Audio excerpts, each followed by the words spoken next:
Good morning, and welcome to St. Joseph's University, the Family Business and Entrepreneurship Program.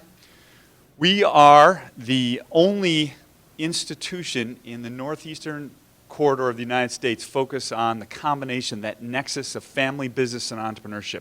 And we are all about helping family businesses think about how do we compete more effectively. How do we manage our family? How do we manage the individuals and develop them? And how do we create a more competitive business? Today's session is about growth. Growth is a hot topic. Students often ask me, well, so what's the big deal about growth? Why does everybody focus on growth? What's wrong with having a company that doesn't grow? My answer to that is there isn't anything wrong with it as long as it's intentional. As long as it's intentional. But I'm a firm believer that growth is critical. And whether it's personal growth, professional growth, growth as a human being, growth in our business, that we need to be thinking about for our families, for ourselves, for our businesses, how do we grow and change in what is a hyper-competitive global market? And you may think that you sell your services or products only in Philadelphia, in a certain neighborhood, or only the state of Pennsylvania, or only in the Northeast, or only the U.S., etc. But the fact is we are all facing an incredible level of global competition at one level or another. Today's seminar is about thinking about growth, organic growth, acquisition-driven growth. So we've got a great topic of conversation. John Ratliff is a phenomenal entrepreneur and has done it incredibly well. So first I want to say thank you to our sponsors. We couldn't do what we do here without the financial and intellectual support of our sponsors. PricewaterhouseCoopers does incredible work and is focused on helping us with and thinking with our family businesses about their accounting issues. And we have a couple folks from Price here today. Marty and Sean, can you raise your hands? Marty and Sean. Folks from Saul Ewing, who are good friends with John, brought John here today. I've worked with those folks for a number of years, and they understand family businesses extraordinarily well. We'll hear more from Chad, but folks from Saul Ewing, can you raise your hand? I know that Barry and some others are here as well today. Phil Marchese from Morgan Stanley is the guy who helped get the Dean Giangelo, to get this program going. Phil, raise your hand from Morgan Stanley. The folks from AUA Capital are a great, wonderful family business that focus on family offices. And the folks from Creative Financial Group, we've worked together for about 15 years. And wonderful business, can answer any question you have about insurance and risk, and they are a family business. So a number of folks from Creative Financial Group here today, just raise your hand. Many of them have run their own family business, and then our marketing partner in Stream Media. So a great group of sponsors. I want to start us off, as you all know, we are a membership organization. So family businesses pay a fee to be members of this organization, and we work closely to think with you all as members, how do you grow? How do you manage that interaction between your family and your business in a way that allows us to compete more effectively? I want to introduce one of our members, great guy, an enthusiastic guy. And before we bring him up here to talk just a little bit about, as we're going to do in each of these sessions, one of our members, I want to show a little YouTube video that I found about him, and I love it. One of his shops is right down the street from my house, and we eat there all the time. And I've got tomato stains all over the kitchen floor right now because we were having his pizza last night, and the kids and the dogs got into it. But that's another story. So let me show a great video. I grew up in East Falls, which was right off the Kelly Drive. East Falls is a tight neighborhood. Still is a very tight neighborhood. Everyone in East Falls knows each other. It doesn't matter what side of the tracks you live on, you know where every family is. Because growing up in a tiny family, you really know the quality of food. That's why in my stores, we try to choose the best ingredients. That's not a cliche. We make everything from scratch in our stores, and I think having that value of food in my life growing up with it is what really is instilled in everyone. I look back and I think, why did I go into the business? People ask me all the time, how did you keep going? Because I was a financial planner before getting the food business. It was basically because I wanted to make people happy. When I was a kid, in my house, my mom would be up every Sunday morning making her marinara sauce and meatballs and sausage and fried olives. So in my house, we never woke up from the lunch box. We woke up and smelled fresh garlic and olives. Beautiful thing. Being happy was people gather around my kitchen table and my mom feeding people homemade meatballs and her pasta, and that's what made her happy. She didn't sit down until she knew everyone was eating and everyone was enjoying themselves. We're not a restaurant, we're not a cafe or a trattoria, we're the neighborhood pizzeria. And I wanted to instill that in my company, so everywhere I open, I'm in neighborhoods. I wanted to have that value, because it stuck with me. I love the neighborhood, I love the values of families. I want everyone in the neighborhood, whether they're equivalent clientele or it's a family, to know and count on us for having great food with great attitude. And I gotta tell you, I enjoy it. I love serving people, I love making pizza. It's a pleasure. That's what I'm most happy with. I just love making pizza. It's fun. They say if you love what you do, it's not work. To me, it's not work.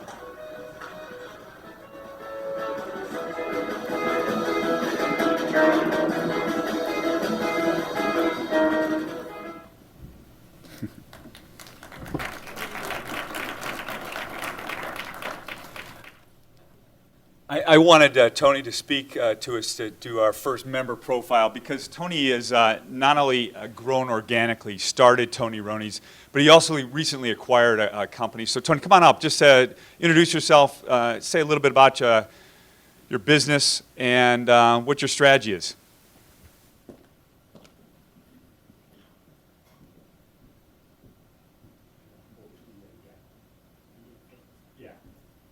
Well, first, I would like to say thanks to Mike. Thank you, number one, for embarrassing me with the video. But I really appreciate him inviting me out to talk to you guys. As he explained, I joined this group 3 months ago. Joe Cernick from Creative Financial Group invited me out. I'm not putting a plug in for it or not, but it's been a phenomenal resource for me as an entrepreneur. And I'm not in a family business. I own it myself, but it's just a great resource with Mike and everyone that's here. So thank you very much. As Mike said, in March, I acquired With or Without. I have owned and operated Tony Roney's for the last 15 years and had a successful neighborhood pizzeria business here in the Delaware Valley. And I acquired With or Without just with the, my vision was that in Philadelphia, everyone here like cheesesteaks? You guys think that Pat or Gino's is a real cheesesteak? No? All right, good. This is my kind of crowd. I acquired it because I thought of this concept. Philadelphia is known for cheesesteaks, and if you look at, the industry, in the food industry, there's pizzerias everywhere, there's Chinese restaurants everywhere, burger joints, but no one knows how to duplicate and grow a cheesesteak concept, and especially an authentic cheesesteak Philadelphia concept. So that's my vision, is to bring this to every neighborhood that we go to in the United States, is to grow With or Without and make it successful and have authentic Philadelphia products. Let me go to the next one. So what I have here is just a little introduction.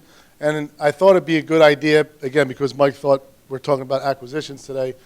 I acquired this company with the goal of just franchising it and growing it with the right operators that fit into our culture. For many of you who are consultants, many of you are advisors, might be a good opportunity for some of your clients to take a look at. A lot of you are entrepreneurs, maybe another good business opportunity. On February 6th in Fort Washington, if you go to our website, we're doing an open house on With or Without. What do you have, the brochure there? Yeah, this is what you're looking for. I got the brochure up front as well. Okay. So that's the wrong one, but that's okay. So with With or Without, just to give you a quick intro, and I'll turn it over to you. Our products stand out. They're phenomenal products. Our culture is what really makes our business. And again, on February 6th, 6 o'clock in Fort Washington at the Hilton Gardens, and you can go to withorwithout.com to find out more information. We're going to have a nice open house that tells everyone about the brand and what we're doing and how we're going to grow it, to see if any, again, your clients or family members or associates may be interested. So I appreciate you guys listening. And you got it up now? Yeah, thanks. Tony, just... Thank you.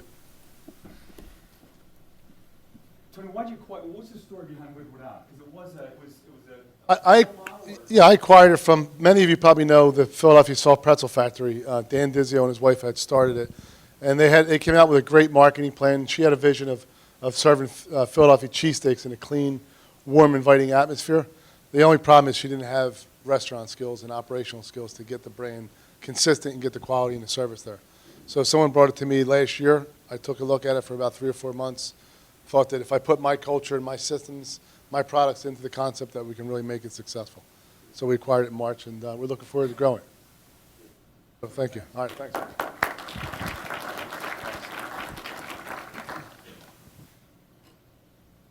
Growth is it is a family ownership issue. It is an ownership issue. And a lot of the work that we do with family businesses is to help them distinguish between the roles of ownership versus board versus management. Successful family businesses, inevitably, at one point, the owner was also the CEO, the chairman of the board, and the CEO, president of the company. All three of those roles mixed into one. To be successful over multiple generations, family businesses need to be deliberate about separating those roles apart, literally pulling them apart and clarifying what is the job of ownership, how is that different than board, and how is that different from management. And being very clear about what hats we wear, when, where, and why, and how we talk about those different functions. But when we talk about growth, one of the jobs of an owner of a family business is to talk about, are we committed to growth or not? Are we in harvest mode or are we in growth mode? Harvest mode means what? If we're in harvest mode, what are we focused on? We're focused on income. How do we maximize our dividends? How do we maximize our lifestyle? Is that a bad decision for a family business? No, it's a decision. And what, is it the wrong decision? No, it's only wrong if we do it accidentally. So what we want to see family business ownership groups do, the shareholders, get together and talk about what's our risk profile? Are we committed to growth or not? And if we try to grow this, what kind of risk are we incurring? And if we're going to grow, what does that mean for our family? What kind of commitment? Versus if we're in harvest mode, meaning we're maximizing dividends and we're focused on a lifestyle, that's okay as well. It's just something that we want to see family businesses do very deliberately. So one of the fundamental questions that we ask family ownership groups to think about is, are you in harvest mode or are you in growth mode? And acknowledge that there's no right or wrong answer. If you are in harvest mode, if you are focused on your lifestyle, that's fine. But let's also recognize that the lifespan of your company is relatively limited. That's okay, though. That's okay. You might have 2 years, you might have 10 years. That's fine. But that's different than we're saying that as a family business, we are reinvesting in the business, we're willing to take some risk, and we want to grow. Now, one of the things that goes along with that, if you're going to ask your fellow shareholders to invest in long-term growth, you got to give them what? You're asking from your shareholders, we want to take your cash and reinvest it in the business.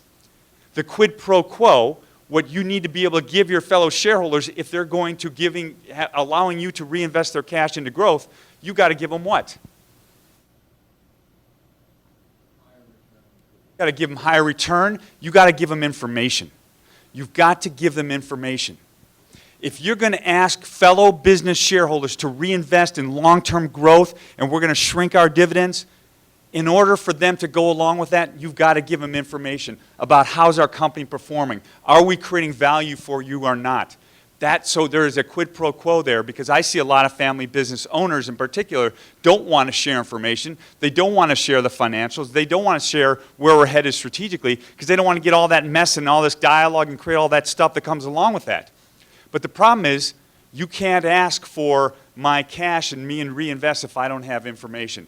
By giving me information as a shareholder, if you give me information, my perception of risk of holding that stock goes down. And I'm willing to reinvest. You have the opportunity to create patient capital. We have a wonderful guest speaker today who has been incredibly successful at growing his firm. And Chad Williams, who is the director of the family business program at Saul Ewing, who is an incredible guy, sharp guy, and really understands family businesses, has worked for years with them. I want to hand the microphone to you, Chad, and have you introduce John, our guest speaker. And by the way, we got a ton of coffee because last time the students stole it, and this time we got a monstrous jug out there, so there's a ton of it out there, and we'll take a break at 10 o'clock. Thank you, Mike. Well, thanks to Mike and St. Joe's for hosting the program again today. Saul Ewing's proud to be, along with our co-sponsors, a sponsor of the Family Business and Entrepreneurship Initiative here at St. Joe's. We were one of the initial sponsors of the program, and it's great to see it growing and see new members coming on. I'd like to thank some of my colleagues who are here today from Saul Ewing, Barry Levin, who is our incoming managing partners here, David Ansis, who is our outgoing managing partners here as well, Barry's in our Baltimore office, and both Barry and David represent family businesses, and David in particular does a lot of M&A, and so we work together with businesses really within our footprint from Boston down to D.C. Bob Lewis, who is one of our trust and estates and private wealth partners, is here as well. And I believe Ryan Gager, I'm not sure if he's here, but he was going to be here as well today. And I'd like to thank Ariel Newcomb for helping us from our marketing department really put this together today. It's my pleasure to be able to introduce to you my friend John Ratliff. John and I have known each other for probably 10 plus years now, and we've been working together for that long. We started off as a client relationship, but we've grown to be good friends. And John is a visionary leader. He's a great businessman, and I've learned a lot from him just by working with him over these last years. And it was really great to work with Appletree and with John during a period of tremendous growth. I started working with them maybe a year after they started the strategy that John's going to talk to you about today. And it was just great to see the company grow, both in size, but as well as the culture and the systems that John and his team put into place. It was really fun to be a part of. And before I hand over to John, I'll just share a quick story. Appletree was, I guess you could call it a family business because there were family members who worked in the business. And probably one of the greatest moments of my professional career so far was the day that John sold his company in 2012. And I had to call John's mom to get some signatures from her and to get her wire instructions. And I just spoke with her for a few minutes, and she told me the story of how she was John, I guess, his only outside investor, and had invested some money very early on. And she said, I told him for a couple of years that I thought he was crazy and this was the dumbest idea he's ever had. But she stuck with him and actually worked in the company after it was sold and stuck with it. And she's probably one of the greatest investors in North America because the return on her investment was huge. So I'm just happy to have John here today, and I think everyone will really enjoy what he has to share. Thank you. So I want to say something about Chad, too. Chad's been our corporate attorney. He's been my personal attorney probably coming up on a decade now. And it's one of the things I'm going to talk about is the advisors that you have around you and the people that kind of help take your business to the next level. What I love about Chad is he's a practical attorney. He gives great advice. He points out when we're making dumb decisions, but he lets us make dumb decisions as long as we know that we're headed down a bad path. He's very practical in his approach, and it's been a great partnership for sure. So Chad, thank you very much. It's been an excellent relationship. So yeah, the story about my mom is kind of funny. Let me give you a disclaimer. I'm a learner, and I want to applaud you guys for being here and being committed to learning about anything, especially business stuff. I love to talk strategy and employee engagement. Those are my kind of core competencies in business, and I love to get together and have discussions about that stuff. But I don't want to say anything or do anything up here to screw you guys up. So take everything that I say with a grain of salt. What I'm going to talk about is a holistic program that worked for us, and there's probably bits and pieces of it that could work for you if executed in the right way. But you always want to be cautionary about listening to a speaker or a set of ideas or strategy. They're not a checklist, they're not a to-do list, they're a story about things that worked holistically for us and created a great outcome. So I'm really excited to share the story, but I always like to give that. I'd be remiss to not give the disclaimer. I don't want to screw anybody up and give you advice and have you go execute it in your business and then come back to me a year later and say you're an idiot, none of that works. So take it all with a grain of salt, but I'll tell you the story. I think it's a really cool story. So I started a company called Appletree Answering Service in 1995. I started it from scratch. We were tremendously well capitalized, so we moved into beautiful office space. That's actually my first office right there. It doubled as my apartment. I lived there for probably about 3 years while I got the business off the ground. Fortunately, it was zoned commercial, so I was only breaking a law personally, not corporately, by living there. So that's where we got started. So I was literally probably a lot like Tony making the pizzas. I was answering the phone, like all day, every day, answering the phone. And yes, my mom was one of our employees. Her job was to get me the ability to get a little bit of sleep when when she came in. She'd answer the phone so I could get a little sleep. I'm going to give you lots. I've been 18 years with Appletree. We sold it in June of last year. I've got lots of really deeply held beliefs that I've sort of acquired over time, and I'll pepper those through. One of my deeply held beliefs is if you're ever thinking about a startup business, do not get into one that's 24/7, 365 from day one and be the only employee. It's a really, really bad idea. But that's what we were. And my mom didn't know it, but she was a business strategist, and she was able to boil our business strategy down to one sentence. And as Chad alluded to, her sentence was, "This is the dumbest thing you've ever done. I think you should sell it." She said that to me every day for 5 years. You always want positive reinforcement, especially from your mom. So I got that every day for 5 years. But the worst part was that her primary role was she was our bookkeeper. So imagine you're trying to grow your business, you're worried about payroll, and you're trying to make a really tough decision on investing in marketing, or do we spend this, do we spend that? And then you have to go ask your mom for the money. So lesson number 2 is do not have your mom as your bookkeeper in a startup unless you want to go ask your mom for money when things aren't going so well. But my mom was actually, the strategy was right. You should sell it. She was just about probably 13 years ahead of her time when she was saying it. So, but great story. So started Appletree from scratch in 1995, grew it to about 30 employees by 2001, 2002. We were just coming up on $1 million in revenue, so it took a while to get the flywheel going. Tony, I'm sure you had the same experience, right? A lot of this will probably resonate as a startup guy. But it took us a while to get going. So in late 2001, we had just gone through 9/11. 2002, the business was healthy. Things were okay. And a very close friend of mine who was a CPA, he came to me and he was leaving his firm. He was a partner in his firm. He was leaving his firm, and he was going to take some space in our office to get his new startup firm off the ground. So it was kind of cool. You know, he was my CPA. He was one of my best friends. I ended up being the best man in his wedding. Chad's one of his best friends as well. And we started to talk about the idea of growth and how do we take this business to the next level. And he was interested in it from an accounting perspective, but he was also interested in it from an entrepreneurial perspective. And he said, hey, we should think about doing acquisitions. And at the time, I was probably 7, 8 years in the business and had never even considered doing acquisitions. But he had some bank relationships. He had done some deals with other clients. We started to have this discussion around doing acquisitions. So I was probably where some of you are. I thought there isn't a chance in 1,000 that we could ever pull this off. There's no way we can use acquisition strategy to grow the business. I don't know enough about it.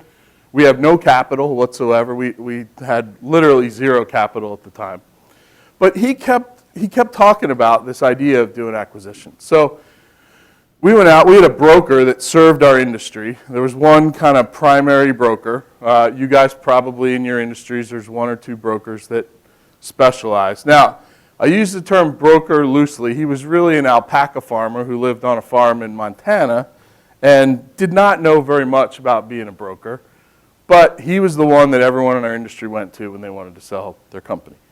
So we called him, and we said, hey, we're interested in doing acquisitions. Can you start sending us your deals when they come up?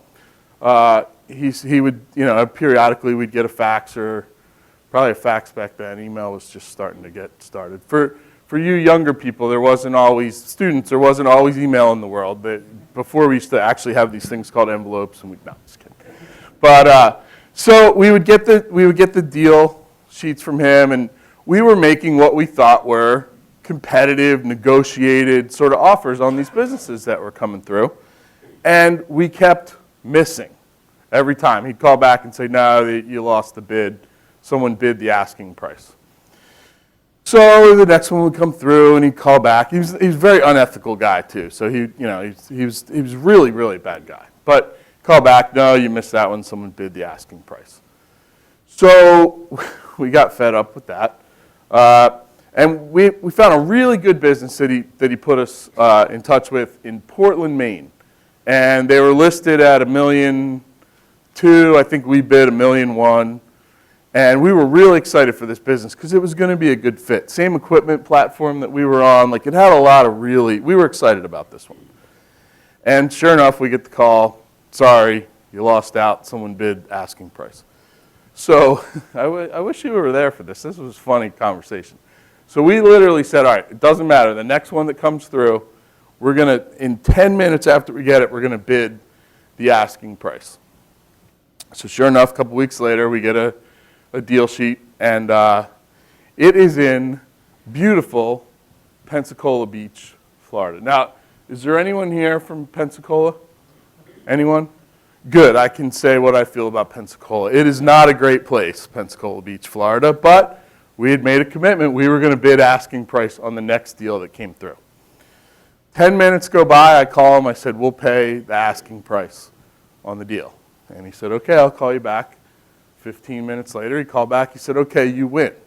Now, here's a great broker. Would you want your business broker to sell your business in 25 minutes? That's kind of what happened with this guy. There was no back and forth. We probably would have paid over asking price at this point. But, so we win the deal in Pensacola, and I say to Ralph, who's the CPA, I go, well, now what the hell are we going to do? And he said, well, we're going to call the bank.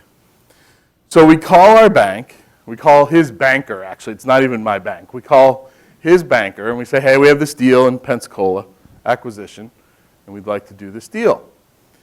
The banker says to Ralph, I have a 20-year relationship with you, Ralph. You've never brought a deal to the bank that's gone bad. We'd love to talk to you about it. Well, that's one really good lesson. Have an advisor with a really good relationship with the bank if you don't have a really good relationship with the bank. Today, I have a great relationship with the bank. In fact, some of our bankers are in the room, and we'll talk a lot about banks and the importance of banks in acquisitions. But so they said, yeah, we're really interested in doing the deal. So we get together with the bank and we work it out, and I'm shocked. We're going to grow our business by probably about 50% overnight in this acquisition. We come up with what we think is a really good strategy. We're going to get the capital. We're going to 100% finance it, 80% bank and 20% in a seller note. And we run the financials, and it looks like it's going to cash flow early on, and we're on our way. So that's May 15th, 2003. And Pensacola is not a great place, but what's worse than Pensacola is the guy that we did business with in Pensacola. Probably one of the most despicable human beings on the planet. We did 23 acquisitions by the time we were done at Appletree. He was the worst guy of the 23 people we bought companies from. We didn't know it at the time that he was going to turn out to be the worst guy, but he was. So he was so scared about doing this acquisition that his employees were going to find out. We did all of our negotiating at a smoked barbecue place in Pensacola called Smokey's Barbecue. It's a very creative name. And we were literally sitting at wooden picnic tables negotiating the deal. We went back to the same wooden picnic tables to close the deal when it was all done. So I want you to picture, I'm scared to death, right? I'm going to grow my business by 50% overnight. I just signed this ridiculously large loan, I thought at the time, with the bank, which was a harbinger of ridiculously much larger loans to come that I didn't know about. But I'm scared to death, right? So we're walking into Smokey's Barbecue to sign our deal with the worst person I've ever met on the planet. And we start to sit down at the table, and my cell phone rings, and I answer it, and it's the broker.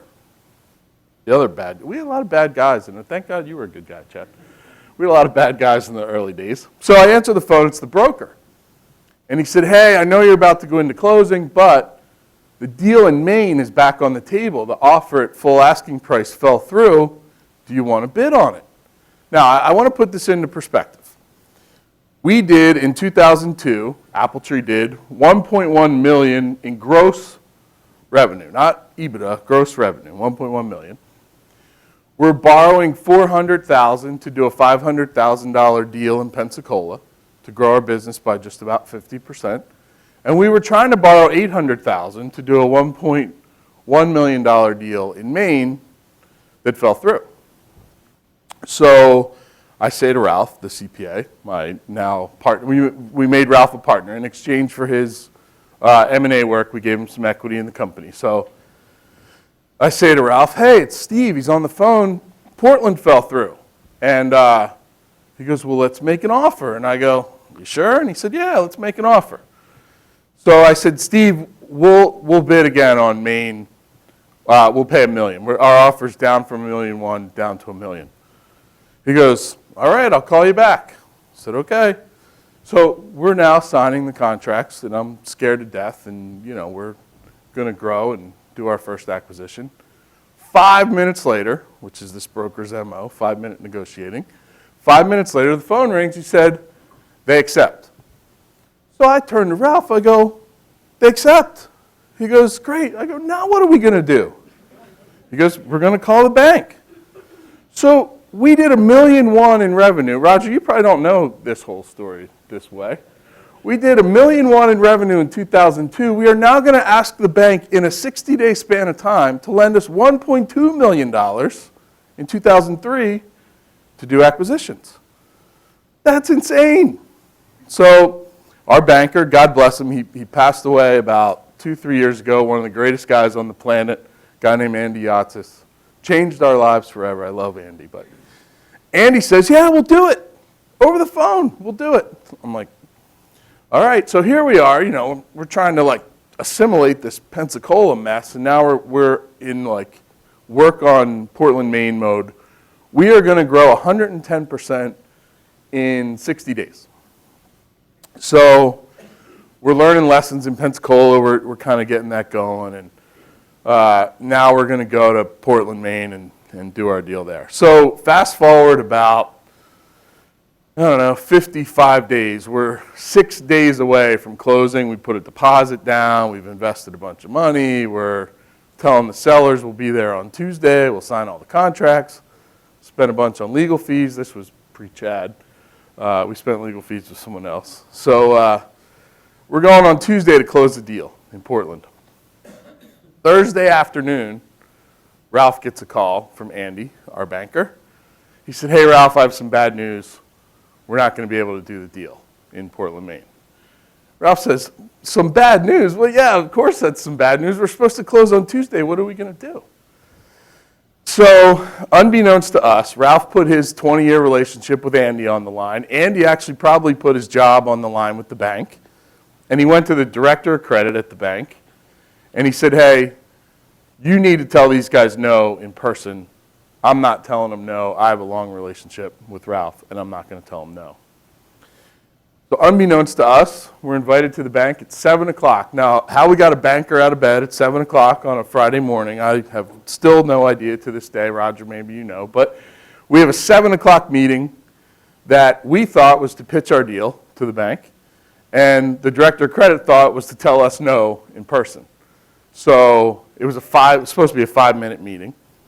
We go, we're really prepared. We're going to tell them why, that this is a good idea for the bank, even though I think it's a dumb idea for the bank, but we're going to tell them it's a good idea. So we go there, and we were prepared, and we had done our homework, and we had done a lot of research, and we had a good story to tell. Poor Glenn thought he was just going to say no.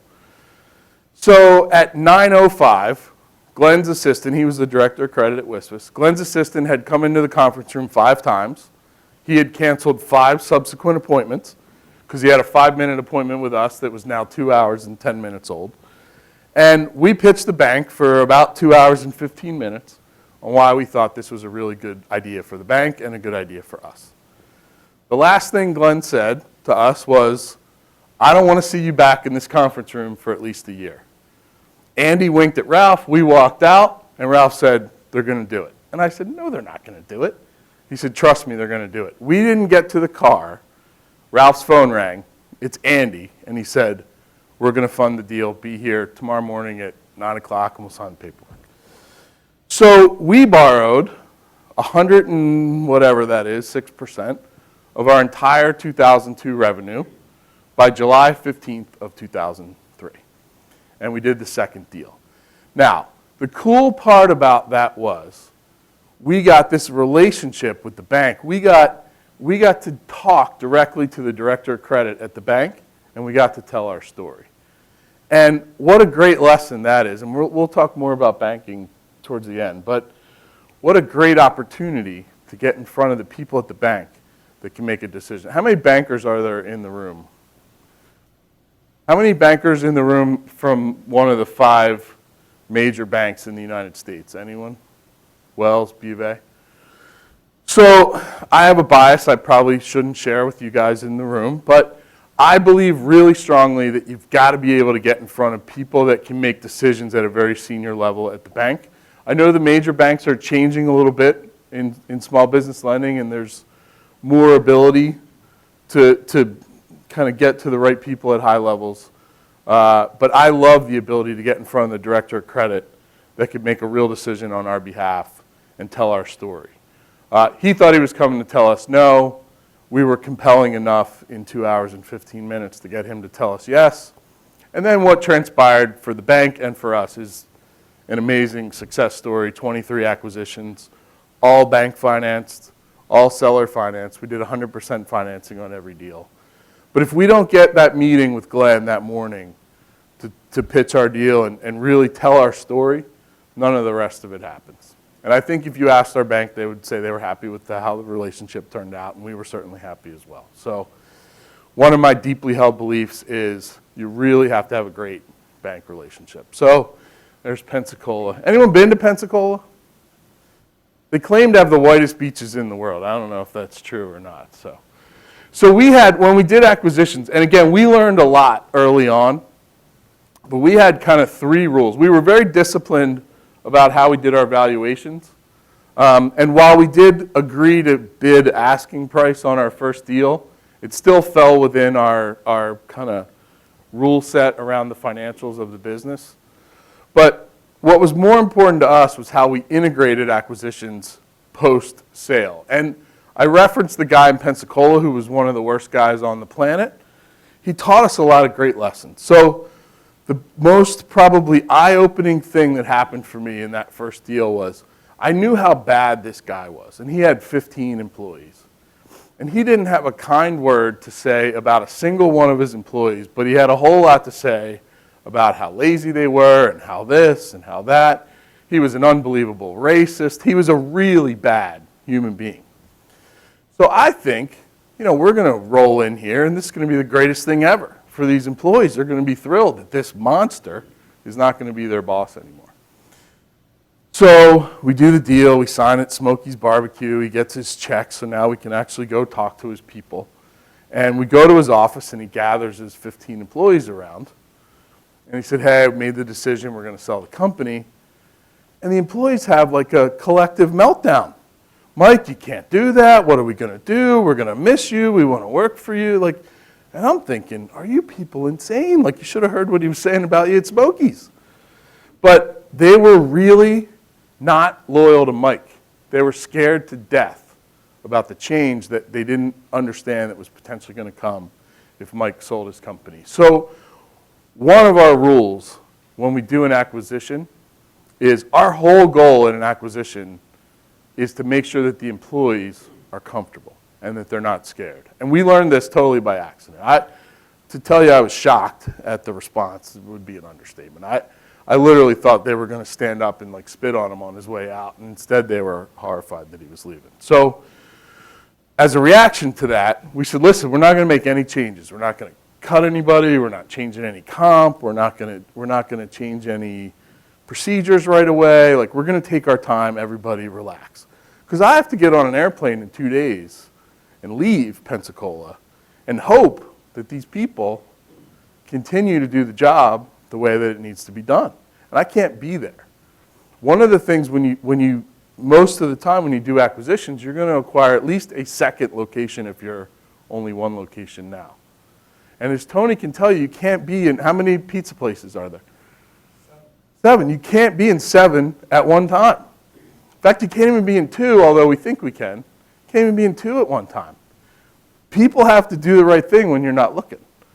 And if you do an acquisition and you want people to do the right thing when you're not looking, you better create a great experience for them on the way in. So that was one rule for us, no changes. Another rule was the first thing we focus on at a new business is our culture. Because we had a really, really great employee engaged, deep-seated culture. We wanted our culture in there first. I think one of the mistakes a lot of people make when they do acquisitions is they want their systems in there first because they see all these synergies and this is going to be great and we're going to cut this and change that and do this and look at all the money we're going to make if we just eliminate all this stuff. But then you have to get on the airplane and leave, or you have to get in your car and leave, and you can't be there. If your culture is right and you really drive culture first, there's a much better chance people are going to do the right thing when no one's looking. So that was one of our rules. And again, we learned this the hard way in Pensacola. Well, not the hard way. We learned it by watching the reaction in Pensacola. And we learned it again in Maine, and we learned it in our third deal in Virginia, and we learned it over and over. But that was our big thing, was culture first. We'll make the changes down the road to make it efficient. One of the things that, and again, this was a rule for us, no turnaround acquisitions, no distressed asset acquisitions. We only wanted to do acquisitions where there was a moderate amount of profit and a fairly good continuing business flow. We didn't want to go in and be the axe guy that was going to cut half the staff. And it just didn't resonate with me personally, so we didn't do it. I'm not saying that's the right strategy. I'm saying that was our strategy. A lot of people have been very successful doing turnaround acquisitions. But if you're going to do turnaround acquisitions, you have to know that it's going to come with a lot of these negativity challenges, culture challenges, those types of things. So it's a decision, like Mike said, both answers are correct, but you want to do it intentionally. You don't want to do it accidentally. So think about that before if you're going to go out and look. How many people in the room have actually, their company has done an acquisition? How many have contemplated an acquisition, but they haven't done one yet? Okay. So that was one of our big things, no turnarounds, and culture first. This is non-negotiable. I broke this rule twice, and I could kick myself the 2 times that I broke it. And again, this is one strategy. There's lots of other strategies that work. Previous owner out. We were so bought into our culture. We believed really strongly in our culture. We thought it was a competitive advantage for us. Keeping the previous owner around and trying to put your culture in place is impossible. It's totally impossible. Culture is like a fingerprint. The previous owner has their own fingerprint, and you can't put your fingerprint on it if they're still there. And we got talked into 2 times, we got talked into keeping the previous owner around. Both times, unadulterated disasters. One time was great for Chad because we ended up in a lot of litigation. And Chad got a nice bill. But, and Chad knows her. He could probably get up and spend 10 minutes talking about Janet. But previous owner out right away. Preferably that day, within a week, never more than a couple weeks. One guy wanted to stay for a month. We let him stay for a month. Even that was a mistake. But for us, previous owner out.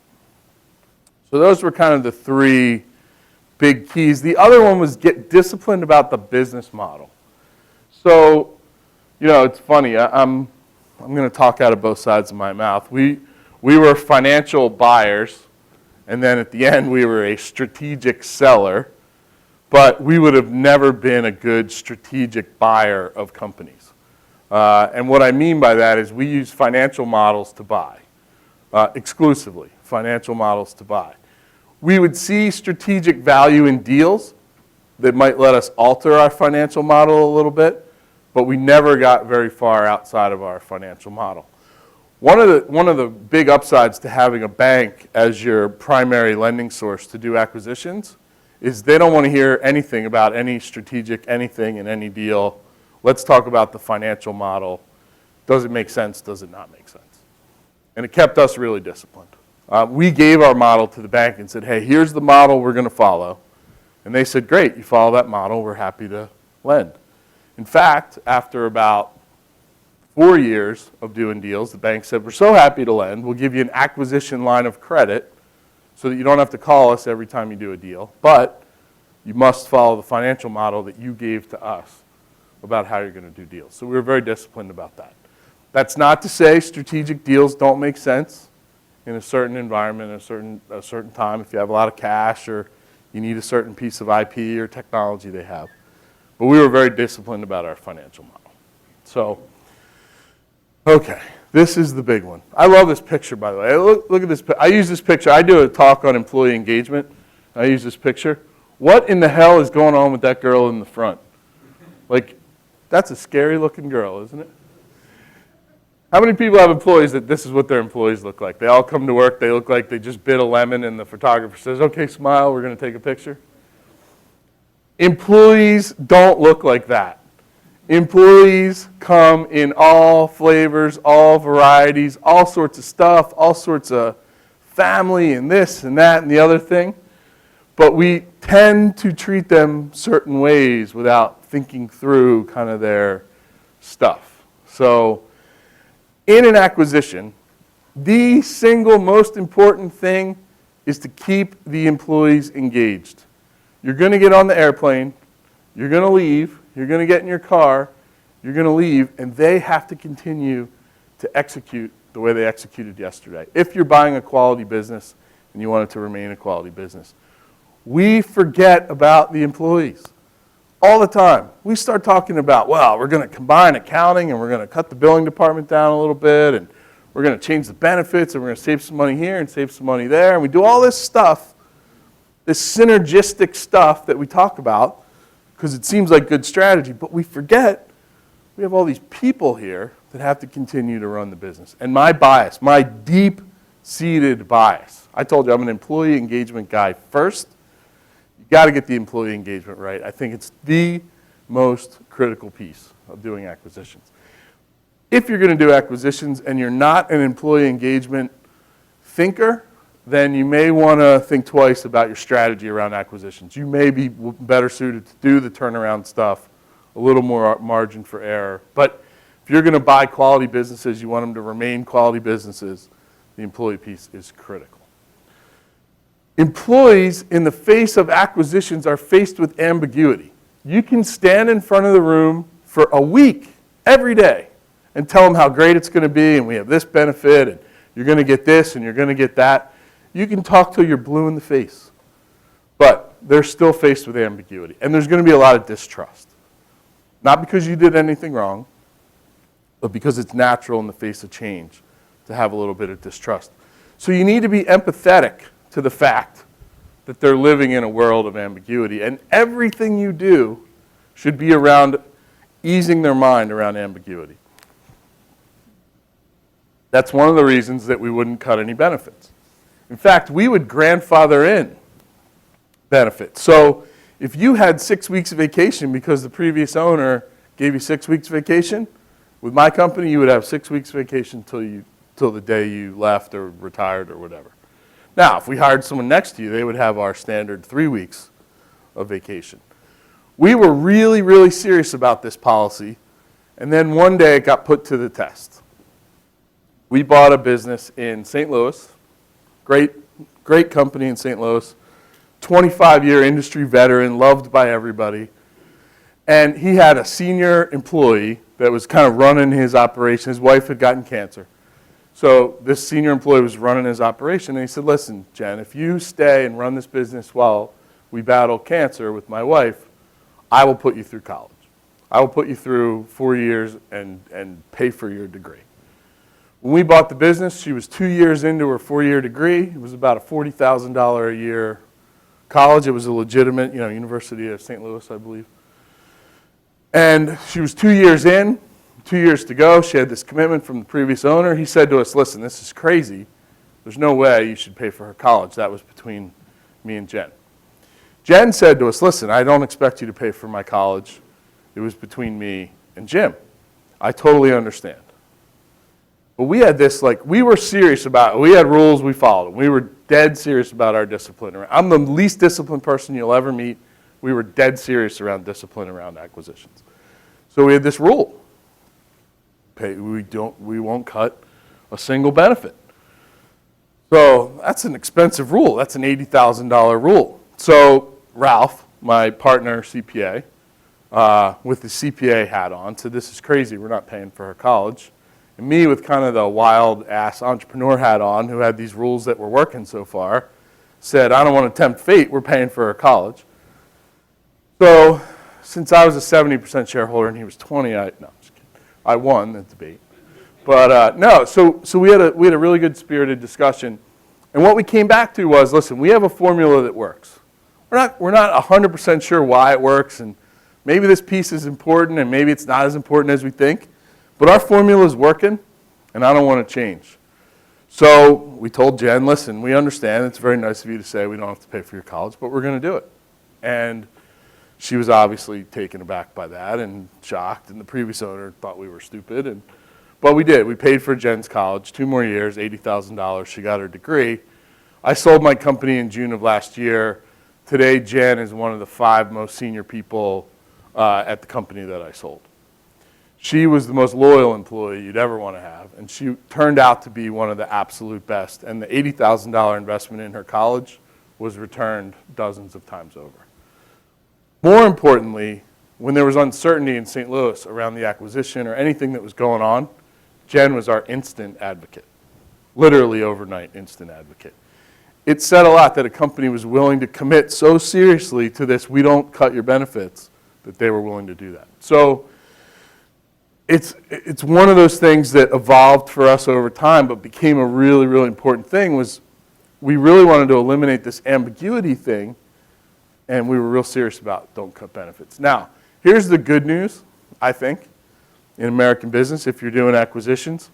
There's a really good chance that the company you're acquiring, that the owner has the 1956 model of employee engagement. You know the 1956 model? Here, I'll give it to you. Number 1, poor work ethic. All U.S. employees have poor work ethic. That's like 1956 rule number 1. Number 2 is if you let people do their own thing, they're obviously going to take advantage of you, right? That's a deeply held 1956 philosophy. But the most important, you can't find good employees. How many people have said, I just can't find good employees anymore, right?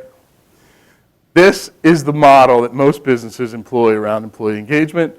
The good news is those are all total excuses. I clipped these slides for my employee engagement talk because I believe so strongly in this fact that I had to work it into this talk. That's total crap. That is the total wrong model around employees. But that is the model that the vast majority of companies still to this day, they have the philosophy that, well, we pay them, they should do good work. We gave them a job, they should do good work. That's crap. The real model is we have to be compelling enough that they show up every day motivated to do a great job. This is never more important than when you do an acquisition. Because instantly, every employee there is going to start thinking, either subconsciously or consciously, maybe it's time to find another job. Is this going to last? Are they going to cut me? And anyone that was on the fence is instantly at risk. And typically, the A-player employees are the most at risk. You can least afford to use them. They're the most at risk. So if you had an employer that was mediocre, that's a huge advantage for you if you seize the advantage when you do the acquisition.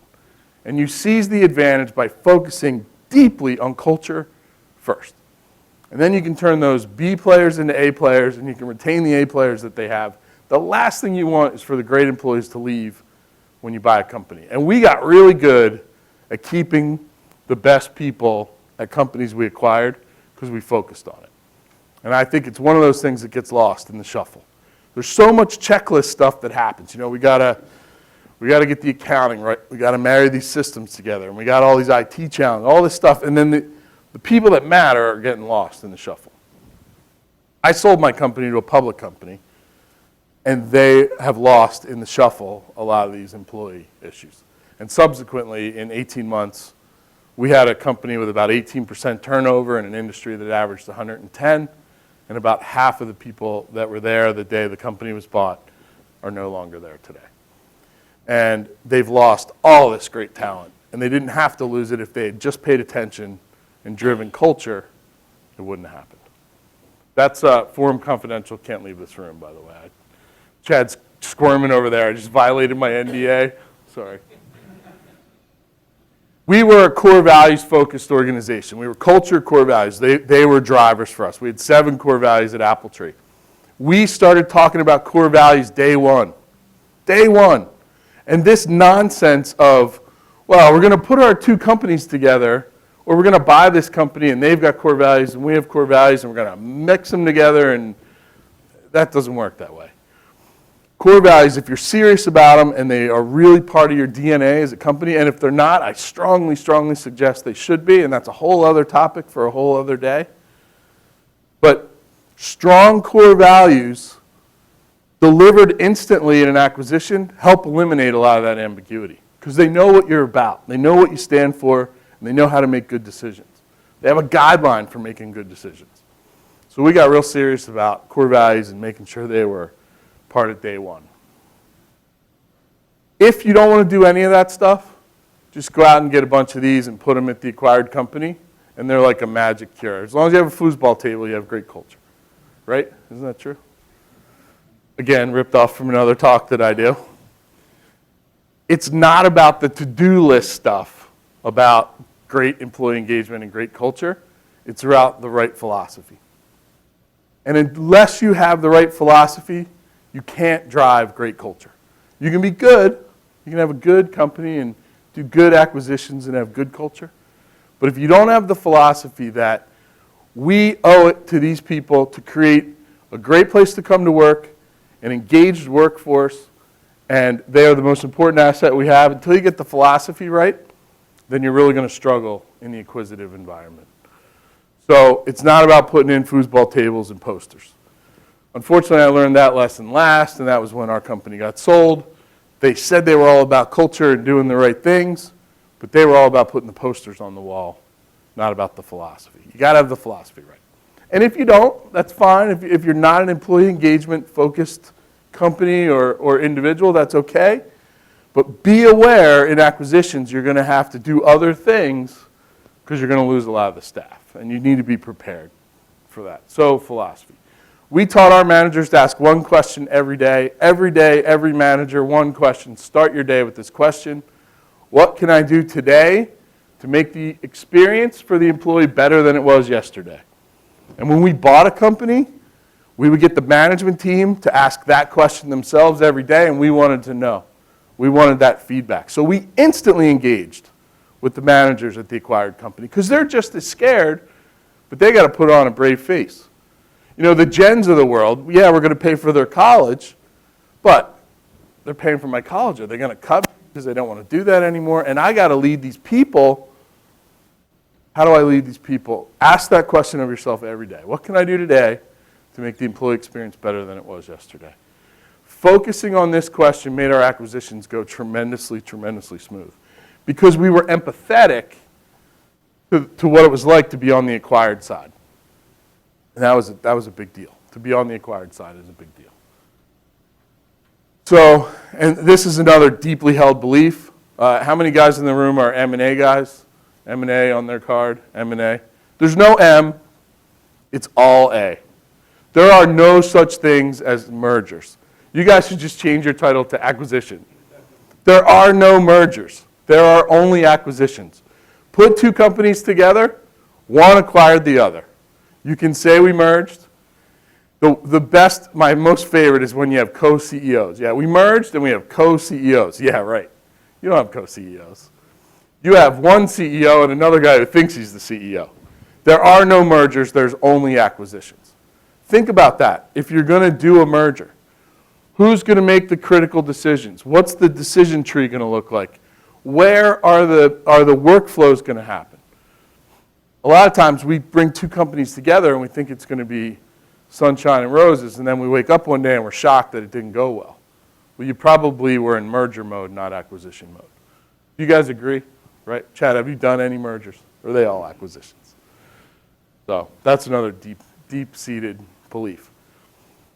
We did, so we had 23 companies by the end 24 locations, 23 acquisitions.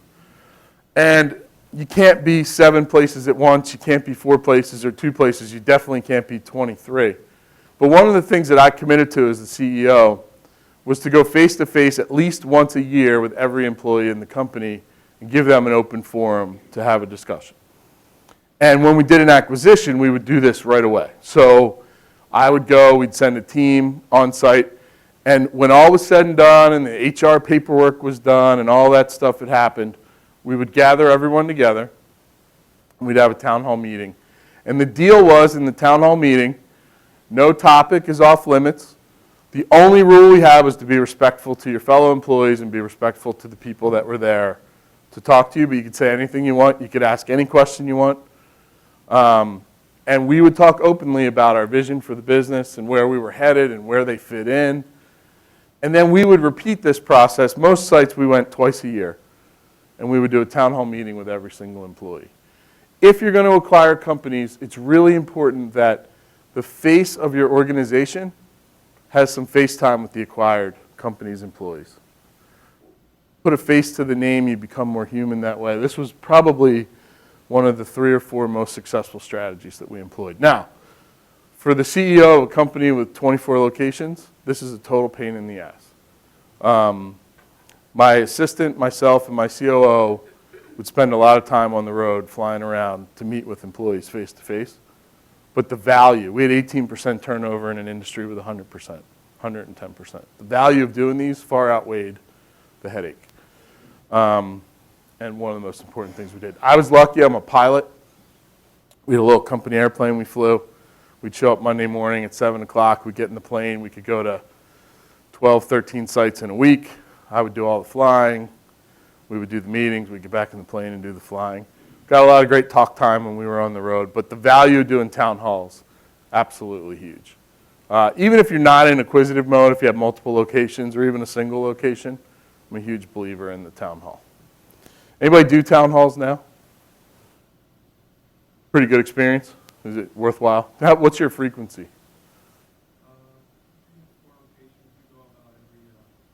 Yeah, amazing. And the things you learn in those town halls will shock you. I mean, it would shock, well, they shocked me. We solved more problems. One of the things that we learned in town halls was be really careful about what office chair you buy for your employees. So we were all proud of ourselves. We decided, we have frontline employees, they're sitting in an office chair all day, every day. We're going to go out and get a really, really good chair. So we negotiate to get this great Han office chair, like top of the line. Wasn't an Aeron chair, but it was right up there. $385 a chair. What we didn't realize was we sat most of our people at a cubicle, and these chairs had these big puffy arms, and when you slid them under your cubicle, the foam would rip off to a piece of metal that would then cut employees on the arms when they tried to work. After like my 6th town hall meeting of hearing, yeah, we like it here, but these freaking chairs, I keep getting cut by the chair. I kept hearing that over and over. I'm like, well, show me the chair. And I realized the arms are ripping off the chair. We came home from that town hall meeting, and I said to my CFO, we're getting rid of all the chairs. We're going to buy Aeron chairs like we should have from the beginning. The arms aren't going to rip off. Everyone will be in the best chair you can buy. And we put Aeron chairs in every office that we had at the time. And we took it a step further. This is one of those happy accidents. We took it a step further. The first thing we would do on day one when we acquired a company, I can tell you 23 acquisitions, we did not buy one Aeron chair ever in an acquisition. If you look at the asset list of all 23 acquisitions, never would you see 6 Aeron chairs, 2 Aeron chairs, ever. Never, ever, ever. So we knew we would go in there day one. We knew how many seats they had. And within about an hour, we'd roll in about whatever it was, 15, 20, 25 Aeron chairs, and we would make a huge deal about it. The Aeron chair's in the Museum of Modern Art. There's all this stuff written about it. It's in movies. There's tons of clout behind the Aeron chair. We would make a huge deal. We found the best chair in the world. You guys are going to sit in the best chair in the world. Imagine being in a company that just got acquired an hour ago, and you just found out, and here comes the world's greatest office chair. That little thing seems silly. It was huge. And it was $440 we negotiated to buy Aeron chairs for. $385 for the chair that cuts everyone's arm, $440 for the Aeron chair. Massive, massive difference. We were thinking from day one about the employee experience, and we had 18% turnover and. Now, again, I hope it doesn't leave this room. Chad, you're going to come punch me. The company that bought my company, they said, well, we can't buy Aeron chairs. Our CEO doesn't sit in an Aeron chair. We said, yeah, no kidding, neither does our CEO. I didn't sit in an Aeron chair. They were only for the frontline employees. Managers had different chairs. Frontline, best chair in the world. We made a huge deal about it. They said, well, we can't do that.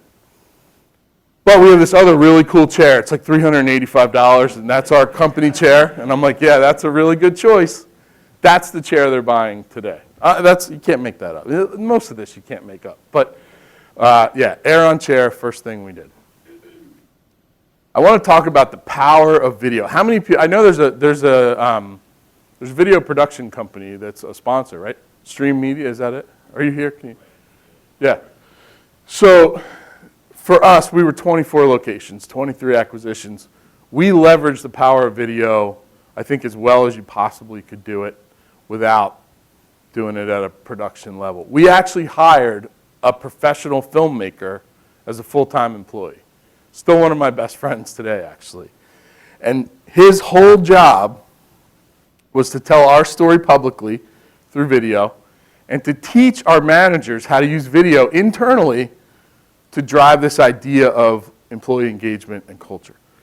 And it was really, really powerful for the brand. And another huge deep-seated bias of mine, the internal connection to your brand is 100x more important than the external connection to your brand. I think brand strategy, unless you're, even if you are Starbucks, but for small to mid-sized companies, we get so wrapped up in the customer perception of our brand, and we don't even think about it internally. We wanted our employees to fall in love with our brand, and then we knew it would trickle down to customers. As opposed to saying, we want our customers to fall in love with our brand, and then cajole our employees into delivering a great experience. If your employees love your brand, it will follow through to your customers. If your employees hate your brand, your customers don't matter. It doesn't matter how they feel about it. They're never going to get a great experience unless the employee loves the brand. And it never works in reverse. And we spend billions of dollars in the US on customer service training. Customer service, we got to do this, we got to do this, we got to do this, treat the customer this way, this way, this way. And then we have a whole legion of employees that hate the brand. They're now cynical because of the customer service training. And then we wonder why they don't treat the customer appropriately. If your employee loves your brand, they'll treat your customer the way that you want with almost zero customer service training other than, here's some basics on how it works. We would use video to really drive brand adoption. When we come back from the break, I'll show you. Did I lose it? Okay. I'll show you there's this myth that it takes months and years and to change culture, and you can never get culture in an acquisition, and it's really hard to do and it takes forever. I'm going to show you a video when we come back that was made by the employees of a company that we acquired, and it was actually the company that we alluded to where we kept the owner on for too long. But they made a video 6 days after they were acquired, and I want you, when we watch it, I want you to look at how they were perceiving our brand. And I'll tell you some of the things we did to drive that. But the power of video is absolutely massive. And it's one of the best things you can do if you're multi-location to really drive brand. So why don't we break there? It's probably a good spot. It's like 10 of 10. And that's one of those, again, bias things. Is there's lots of data on what a bad idea it is to do acquisitions. Yeah. But I'd love to correlate it back to what they focused on and what they didn't focus on out of the blocks. And I would bet a lot of money that it's that employee engagement piece that got missed. So many times you look at deals from a financial synergy standpoint, but you don't think about the impacts you're going to have on the people that are there that execute those things. And you think the business is going to continue to operate tomorrow the way that it did yesterday, and all your financial modeling is based on that assumption. Well, anything you do that upsets that balance, you throw your financial models out the window. So there was one question at the break, what the hell does this guy do and what was his business? So I'll give you 10 seconds on that. We were essentially an inbound, high-touch customer call center company. So we answered for companies when they were not there to answer the phone themselves. And it was everything from attorneys to pizza shops to HVAC companies to doctors to lawyers to electricians and everything in between. Any business, and we would do phone calls, emails, web chat, but it was primarily telephone stuff. Any business that had a need to interact with a customer in a high-touch way that they weren't able to do themselves, we would do that for them. We had about 10,000 customers, the 24 locations, all U.S.-based, nothing overseas. We had about 650 employees, and we probably took about 40 million calls a year, give or take, somewhere in that ballpark. So lots of very difficult business to run from an operational standpoint, because you got to be really good 40 million times a year.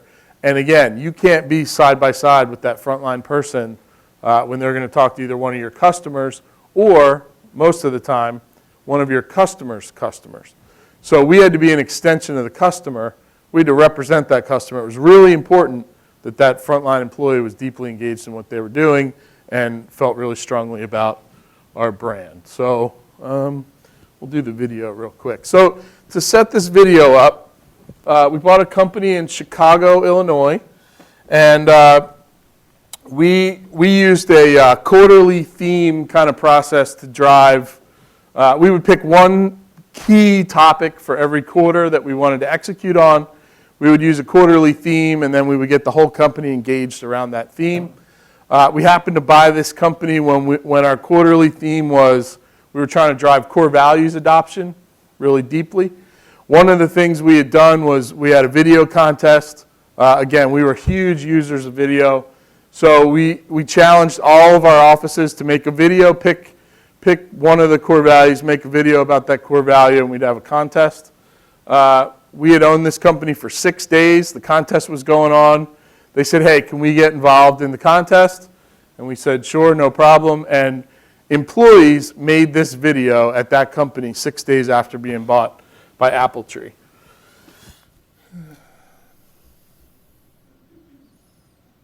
And it'll probably embarrass me a little bit, which is even better.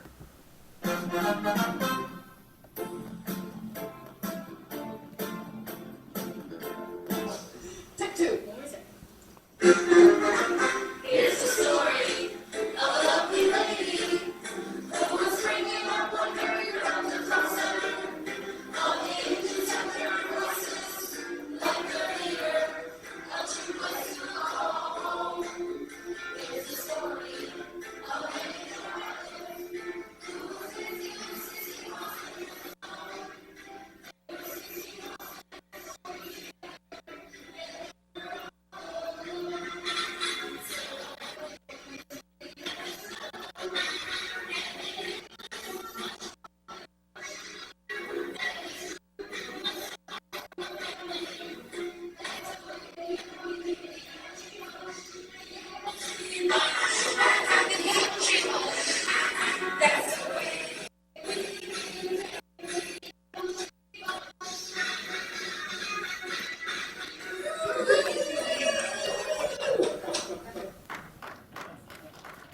Cracks me up.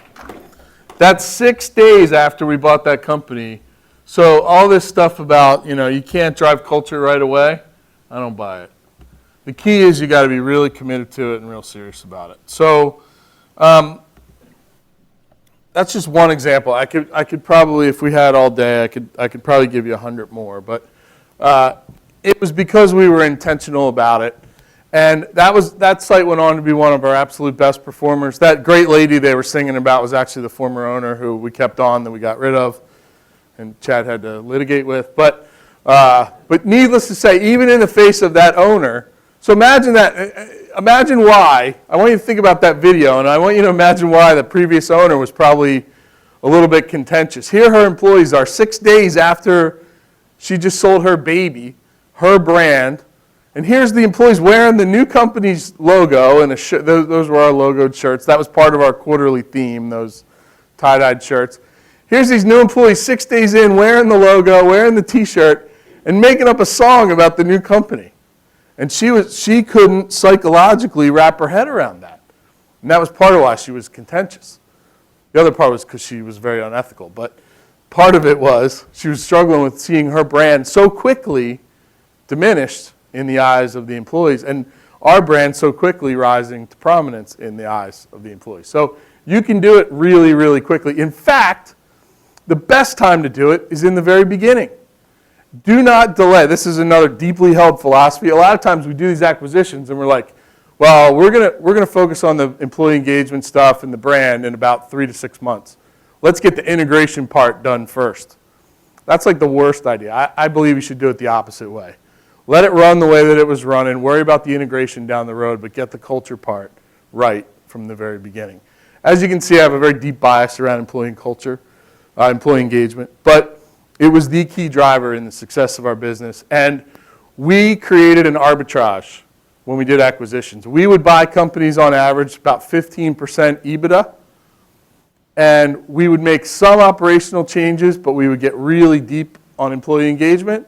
And on average, we would take them from 15 to 40% EBITDA, site level. And we would track it at the site level. That was our metric that we looked at. What's the site level performance of this company we bought pre-acquisition and post? And some of it was systems, and some of it was technology, and some of it was economies of scale. Most of it was employee engagement. Turnover went down. Almost every single time turnover went down. Customer satisfaction through the roof. We were able to charge higher prices to those customers because they were so engaged and so satisfied. And it was all because of the employee engagement stuff. Subsequently, we were buying companies at about a 3 to 4 times EBITDA multiple. If we had more time, I could get into the whole financial model. And when we sold for over 11 times EBITDA. We were able to create an arbitrage around employee culture. You know, everyone asks, I've been asked 10,000 times since I sold my company, what are you going to do next? And I don't know what it's going to be, but I know we're going to look to buy a company that's fairly well performing with crappy culture, and we're going to get an arbitrage on creating great employee engagement. We're going to get an instant bump from that employee engagement shift. There is an arbitrage to great employee engagement. I believe it's the last truly sustainable competitive advantage in business. Technology used to be a sustainable competitive advantage. It cost $10, $50, $100 million in technology investments at big companies. Today, 8 people at Instagram can sell in a year for $1 billion. Technology is ubiquitous. There's no more technological advancement or technological competitive advantage. IP changes so fast, you can't get a real advantage from IP. You can get a short-term competitive advantage, but you'll always be out-IP'd. You'll always be out-IT'd. Culture is like a fingerprint.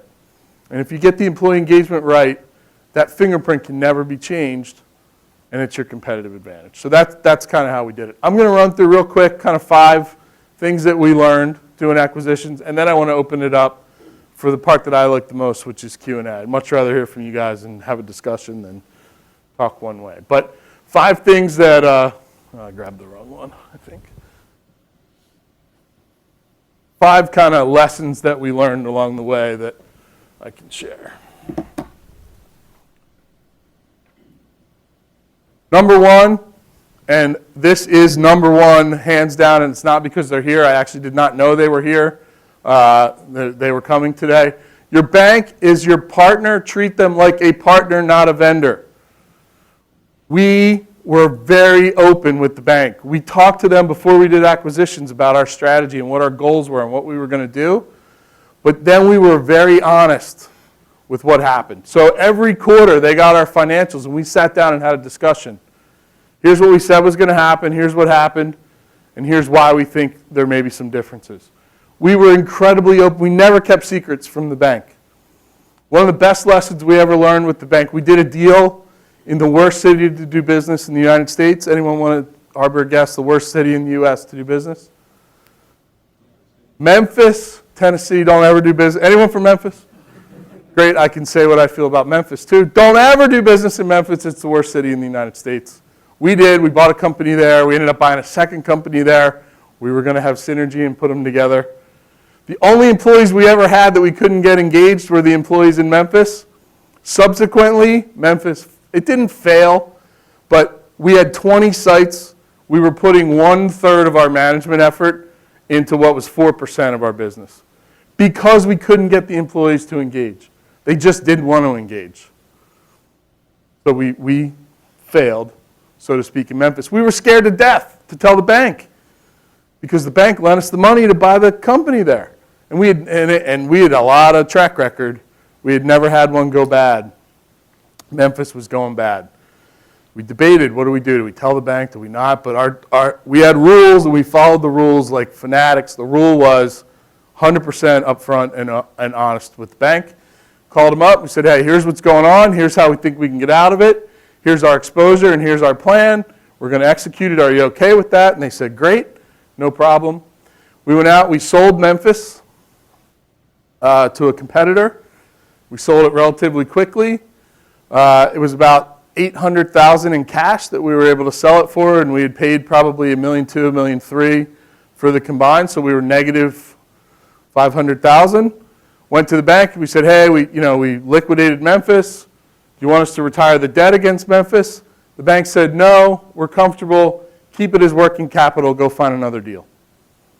If we were not honest with the bank and we sold Memphis and one day they said, hey, what's going on? It would have been a whole different story. So 100%, your bank is your partner, not a vendor. Treat them like you would treat a shareholder, like you'd treat a partner.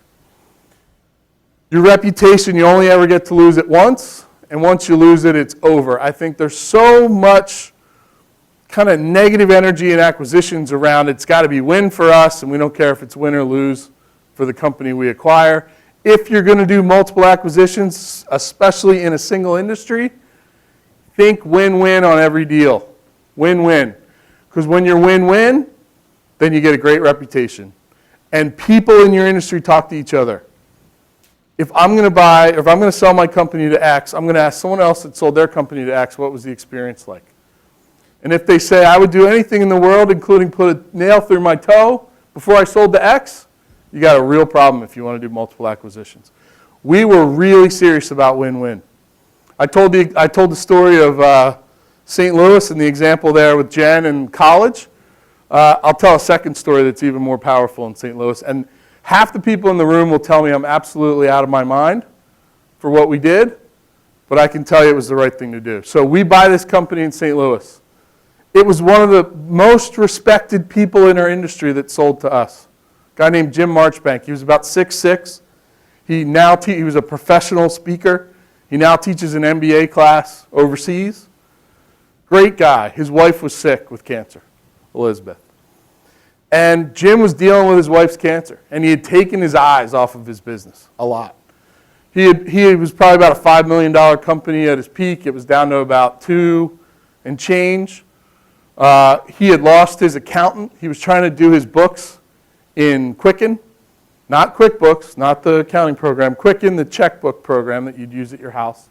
He was doing his books in Quicken. He was trying to bill out of there. He had kind of lost his way a lot with his business. So one of the things you can do in Quicken is you can go back and change transactions and do all sorts of stuff. And he had lost track of what was going on. He had lost his bookkeeper. So we go through due diligence with his Quicken file, which horrified my diligence people. And his business was presented to be a certain size in a certain way. We negotiated a sale price. He agreed to the sale price. We're going to do the deal. He's excited to do the deal. He's still dealing with his wife. 2 weeks after the deal's done, we realize that he was mistaken about the size of his business. He had overestimated the size by about $400,000. And he made all of his decisions based on the sale price that we negotiated in good faith. He acted in good faith. I'm convinced to this day it was all a simple mistake in how he was doing his accounting. He was focused on his wife, not on his business. But he overestimated the value of his business by $400,000. So we had a decision to make. What could we do? Well, we could go back to him. We could ask for the $400,000 back. That's one potential. We could sue him. We could negotiate a settlement with him. or we could have a conversation with him. I sat down with him, I had a conversation. He said, John, it was an honest mistake. I'll give you the money back. I'm going to have to go get a job. I don't know how I'm going to do it. You know, our retirement was predicated on this. I'm so sorry. I'm sorry I put you guys in a bad position. And I said, Jim, here's the deal. I'll tell you what. Keep the money that we paid for your business. If you ever get a chance to say something positive to someone that I send to you as a reference, or that's asking for a reference, will you say something positive? He started to cry. 6'6", MBA teacher, started to cry. He said, well, obviously I'll say something positive, but that's not fair. We can't do that. I said, Jim, you made all your decisions based on this $400,000 extra dollars. You can't afford to give it back. We can afford to eat the loss. But in exchange, if you ever get a chance to say something nice, if you feel it in your heart to say something nice, please do that. So we had a very emotional kind of interaction. We went our separate ways. In 3 years from the day we had that meeting, he referred $10 million in acquisitions to our company. We spent $400,000. That's what reputation is about. So if you're going to do acquisitions, it's win-win or don't be in the game. Huge, huge, huge, deeply held philosophy of mine. How many people thought I was crazy for the $400,000 until you heard the end? Yeah, right. So acquire versus organic, that was the name of this talk. Should we grow through acquisition or organic? I'll tell you that there's no or. Acquisition strategy is only a part of organic growth strategy. It's all organic growth. Acquisition can be fuel to help the organic growth. So don't think that you can grow your company just through acquisition and not think about organic growth. When you're buying an asset, the goal of buying that asset is to improve it. And the way you improve it is through organic growth. I think there's a huge, huge misconception that if I just buy companies, I can grow that way, and I can forget about that organic piece. Buy and grow versus buy and hold is a way, way, way, way better idea. But a lot of people want to buy and hold. It doesn't work that way. Again, I have a huge bias around this, and we were a 3-time Inc. 500 company and a 5-time Inc. 5000 company at Appletree. And is everyone familiar with the Inc. 500 list? It's the list of fastest growing private companies in the U.S. We were lucky enough to get on the 500 3 times. They have a big conference every year. It was in Phoenix one year. And I get on the bus with a guy that if you read Inc. magazine, you'll know the name. He used to write the back jacket article every month. And so I get on the bus with him, and he's typical kind of like mousy reporter guy and not real dynamic. But it's cool. I'm sitting next to a guy that I've been reading his column for 6 years. So he said, hey, what's your business? And we started talking about it. And he said, well, how did you grow? And I said, well, we did acquisitions. And he didn't even let me finish. He goes, you're one of those acquisition guys. I go, one of what? He said, yeah, acquisitions, anyone can grow through acquisitions. I want to talk to people who grew organically. And I go, well, it's great to sit next to you too on the bus for the next 20 minutes. But we got into a really spirited debate about acquisition versus organic. And he actually had said at one point in the conversation that he was lobbying the magazine to eliminate acquisition growth from their calculation for growth companies. By the end, I think I had him flipped around. That's ridiculous. It's hard to acquire companies and keep them healthy. And the best way to keep them healthy is to grow them organically. So if you're doing acquisitions, it's not a supplement. It's a supplement. It's not a replacement for organic growth. Huge, huge distinction there. Max Chafkin, bastard. All right. Have a contingency plan. We learned this the hard way. We put our contingency plan together when Memphis was melting down. And actually, we had divine intervention that let us know it was time to sell Memphis. We had such a problem with employee engagement. We were desperate. Only office we ever had an employee robbed at gunpoint. And only office, we took 40 million phone calls a year. Only office we ever had an employee steal a credit card number from a phone call that they took, both in Memphis. Those two things happened. We were spending 33% of our management time, 4% of our revenue. So we decide we're going to fix it by, and one of our things was we were in great office space in every city we were in. We would move to better office space because most of the companies we bought were in crappy office space. So we decide we're going to move. If you saw the movie The Firm, you know that John Grisham book, The Firm, we were moving to the Cotton Exchange, which is where they shot the movie The Firm. And it was owned by a real estate investment trust, and we had negotiated a lease, and we're all excited to move. And a day before we're signing the lease, they said, oh, by the way, we have to charge you an extra $100,000 a year because we have to run the air conditioning for the whole building on the weekends because you're going to be the only one here. The lease was like a $50,000 lease, and they wanted to make it $150,000. So we said, well, I guess we're not going to the Cotton Exchange. Well, that's not quite what I said, but I can't say what I said here. So then we find another spot. FedEx, obviously the biggest employer in Memphis. Tons of office space. There's a big office park right by the airport. 2/3 FedEx. It's one of those low-rise, like sort of single-level office parks. Get a great space in there. It's Class A minus. Really excited about it. We're getting ready to sign the lease. We're going to take about 5,000 square feet. We want to grow in Memphis because we've deluded ourselves into thinking we can fix any problem. And 2 days before we sign the lease, F5 tornado comes through and wipes out the office park. And that was it. That was God's way of telling me, no more Memphis. 2 days later, I called my buddy. I said, hey, it's not working here. You have an office here. Are you interested in buying us? And they bought us. We got out for 85 cents on the dollar when all was said and done. We restructured some debt. We used the cash for some other things. So if you're going to do acquisitions, have a contingency plan. If they go bad, what are you going to do? Think about it ahead of time. We thought about it after the fact. We got lucky. Well, that time we did. After that, we had a contingency plan ahead of time. And don't do business in Memphis. Be a leader in your industry. This one's hugely important too. I would present at every industry trade association meeting and users group meeting, and anytime industry people got together, I tried to get on the agenda to be a speaker, and I wanted to be a thought leader in our industry. So by being a thought leader, when someone thought, okay, it may be time to sell, we would get proactive phone calls. So we had a great reputation about how we treated sellers, and I spent a lot of time in front of the room in our industry. Most of our stuff, after we got done with the brokers, probably did 10, 12 broker deals. The rest all came seeking us. We never made an outbound call to ask someone if they wanted to sell their company. They all called us. And a lot of it was because of the time we spent in the industry. And we had our employees too. Thought leaders in the industry, our employees would present as well. We spent a lot of time at the industry events. And that really drove our strategy too. So those are 5 things that we really learned. My contact information, I'll put that up in a minute. But we had a great outcome at Appletree. We did, like I said, 23 deals.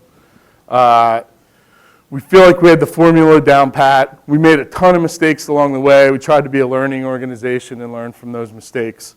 And it ended up pretty good in the end. So we feel like we were able to create an arbitrage around employee engagement. We feel like we were disciplined about our model. Our bank marched side by side with us. We could spend another hour talking about how great that relationship was. The day we sold, we had a $15 million open-ended line of credit to do acquisitions and any other stuff that we wanted to do, and we were a $30 million company. So I can't overemphasize the value of the bank relationship. If you're not in love with your bank, you may want to think about finding another one. We were in love with our bank, and still are. They still treat me extremely well today when I bring crazy ideas to them that I might want to do. So, all right, do you want to open it up for questions, Chad? Mike?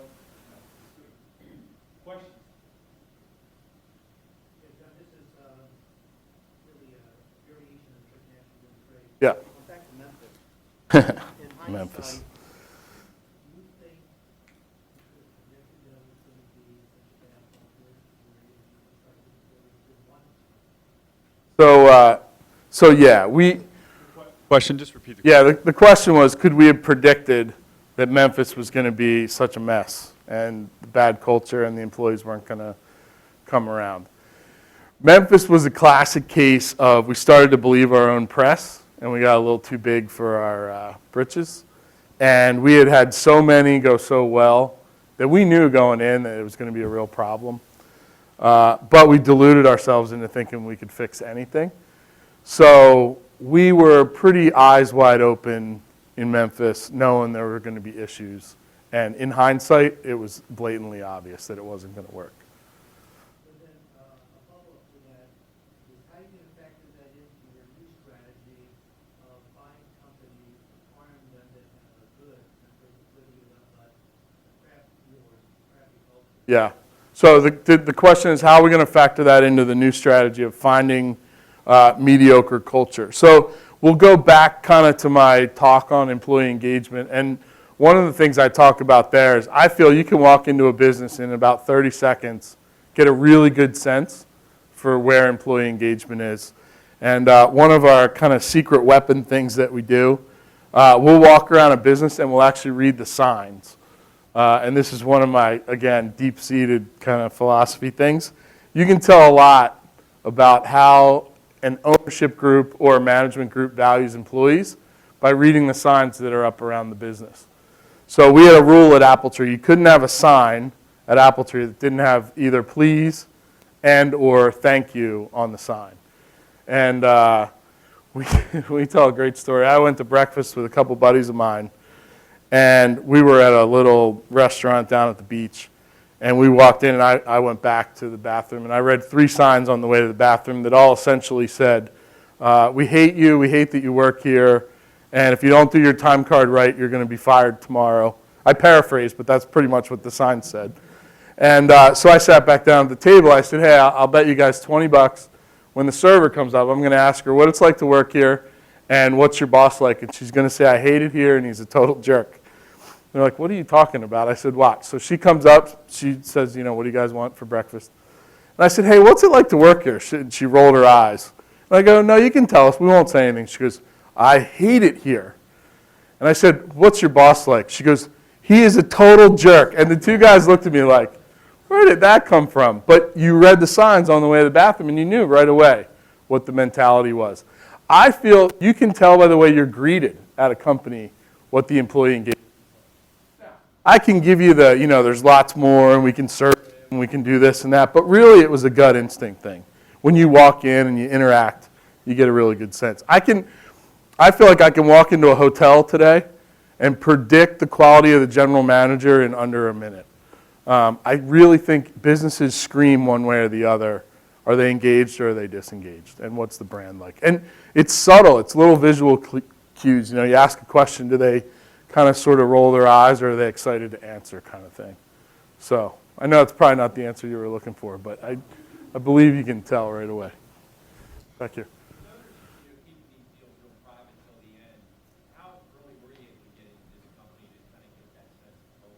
So we posed as consultants and prospective customers a lot of times.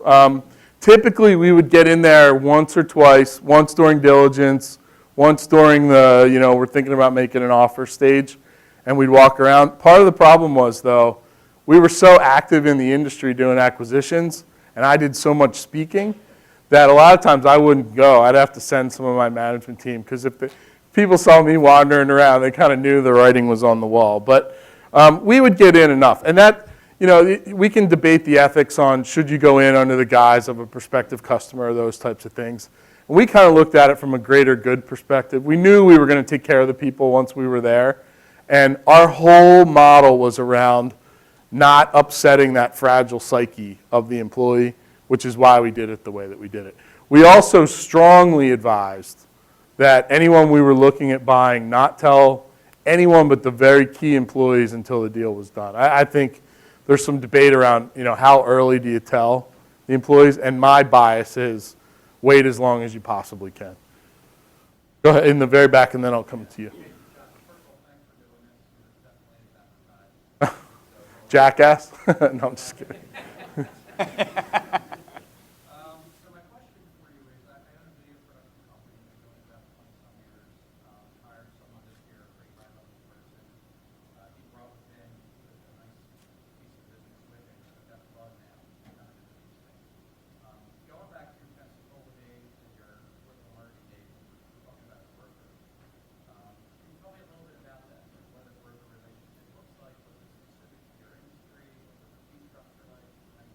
Yeah, in our experience, so I'll tell you about our broker, and then I'll share kind of my broader experience on the subject. Our broker was a guy that was one of those hanger-on guys that had had a little business in the industry, failed at that. So since he failed at that, he was fully qualified to be the broker in the industry. And what he first did was he started a little trade magazine that he printed 20,000 copies of and he would send out. So people got to know him through that, and then he would advertise his brokerage services. But literally, he would spend an hour with a prospective seller, ask him a couple questions, did no reference checks, no due diligence, and he'd put these sheets together, and then he just had the marketing list to send those sheets out.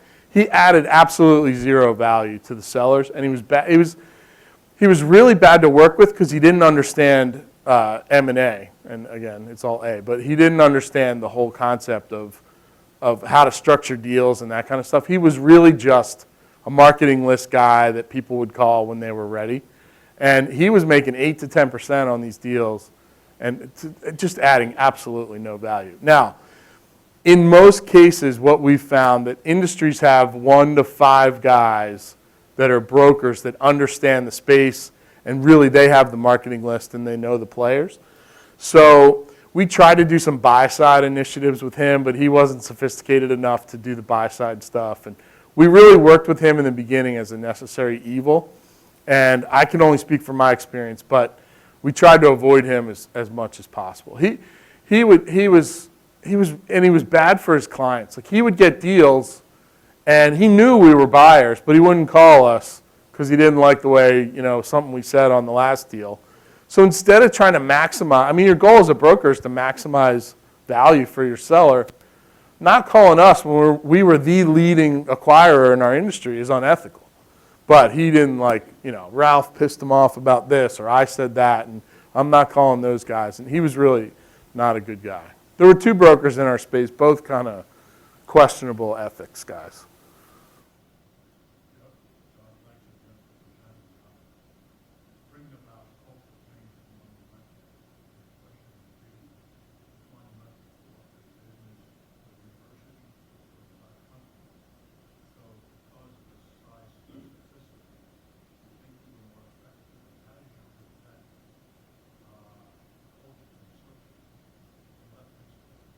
Yeah. Right. Mm-hmm.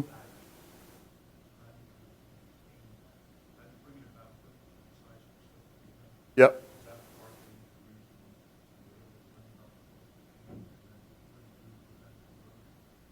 So the question was, how did we change culture fast?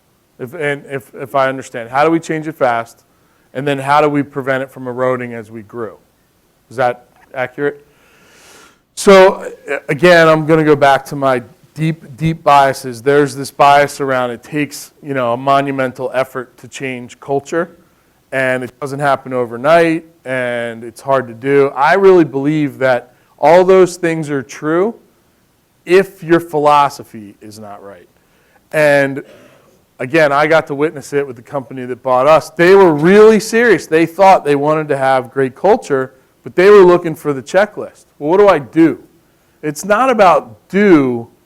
It's about how do I feel and what's my philosophy, and then what do I do? And I think when it's hard to change, and people that say they can't change it overnight, it's because they haven't changed their philosophy about A, how important it is, but B, that we really exist as leaders to create a better experience for the people that work for us and with us. And we never said for us, it was always with us. But, and someone asked me once, do you have to like people to have a great culture? And I laughed, and the obvious answer is, yeah, well, of course you do, but you don't. But what you do need to do, and this is non-negotiable, you have to honor the fact that these people make a conscious choice every day to show up at your company and try and make your dreams a reality, and your manager's dreams a reality, and the company's vision a reality. They spend their time that they have total control over, and they show up every day trying to further your cause. You need to honor that. You don't need to like them. You don't need to like people, but you certainly need to honor that. So by having that philosophy, and that philosophy was part of who we were, and it was really deeply seated in who we were, and I think that's why we didn't see the culture. Now, we had cultural erosion. There's no question about it. And it's true, one bad apple, no pun intended for my company being Appletree, but One bad apple can absolutely start that process. But if you're serious about your core values and you have the philosophy right, those people tend to weed themselves out kind of fast, and you can stem the tide of cultural erosion. It's going to happen, but it can really happen fast if the philosophy is wrong. So I'm a big believer, get the philosophy right first, then work on the checklist items to do. So we'll go here and then we'll come here.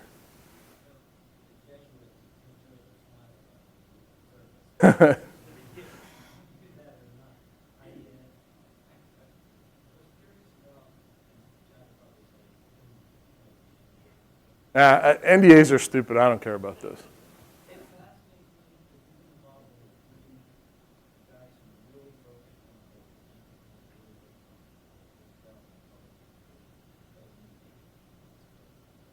No.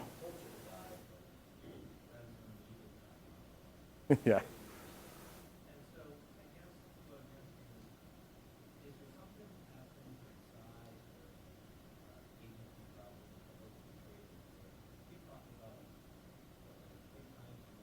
Hmm. 3X, yep.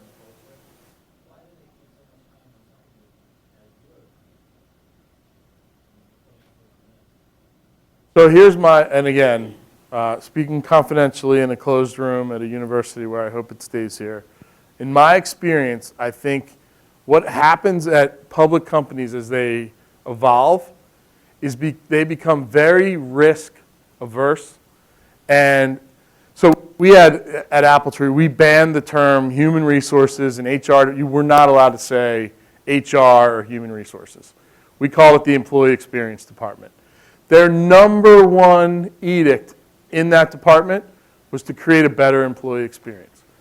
I think at most publics, the number one goal of their HR, and they would never call it employee experience at most publics, their number one goal of HR, and I'll exclude you guys, Roger, because you're public, but you have a different, you're a different kind of public. You're not big national public. So, but the number one goal at HR is compliance, and the number two goal is risk mitigation, and somewhere on the list around 23 is employee experience, and that's where you get that cultural erosion that you mentioned, because the group that owns the employee experience could care less about the employee experience. And that's what we saw, and I've seen it. I have buddies that have sold to public, and they all tell the same story. And it's one of those, it's hard to measure, right? You can measure employee engagement, but it's hard to correlate back to performance. We knew it intuitively. No one could ever convince me otherwise. I really believe that last competitive advantage statement that I made. But it's hard to really measure in a meaningful way, and I think that's where it gets lost. But you can certainly measure risk management. How many times did we get sued? We had 650 employees, 18 years in business. We had one frivolous lawsuit ever. We were only sued one time by an employee, and it was, Chad worked on it. It was completely frivolous by a predatory attorney, and it happened like 5 months before we sold the company. The only one we ever had. The company that bought us, one of the reasons they were so risk averse was they had 15 active employee lawsuits going on the day that we closed. And I think it's a self-fulfilling prophecy. So we don't believe strongly in employee engagement, therefore we have disengaged employees, therefore we get sued, therefore we believe even less in employee engagement, and we have to be risk managers, therefore we get sued, et cetera, and it's a downward spiral. So.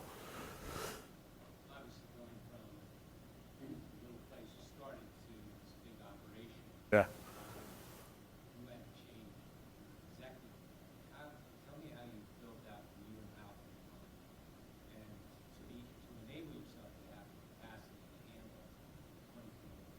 Yeah, those are some of the toughest decisions when you go through growth. A lot of times the senior team that got you from 5 to 10 is not the one that's going to take you from 10 to 50 and then 50 to 250.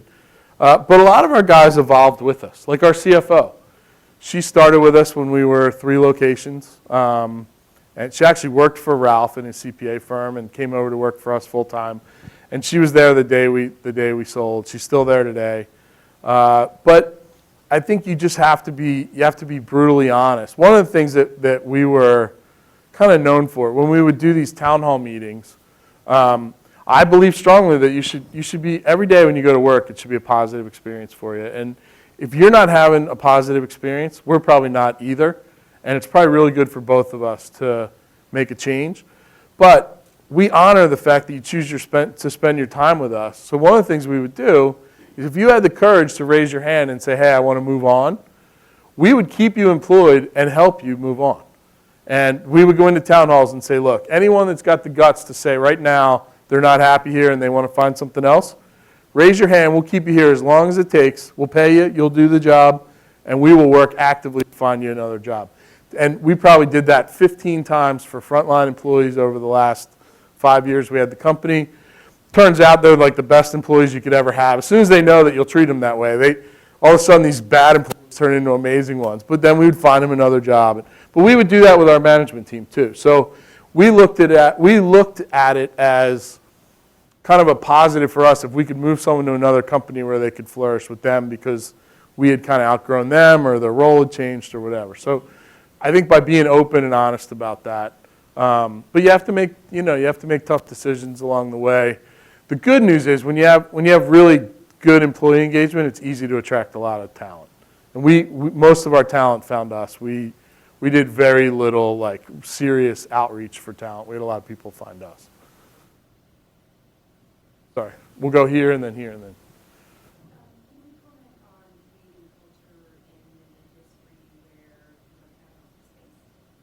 Yeah, that's a great question. That's the question was, how do you create culture in an industry where you don't have a physical location, right? Physical location. I have some friends that I've worked with that have virtual companies. I think video is your number one driver. So, and not knowing a lot about the space, but how often do the employees see each other kind of on video, face to face would be a question I would ask.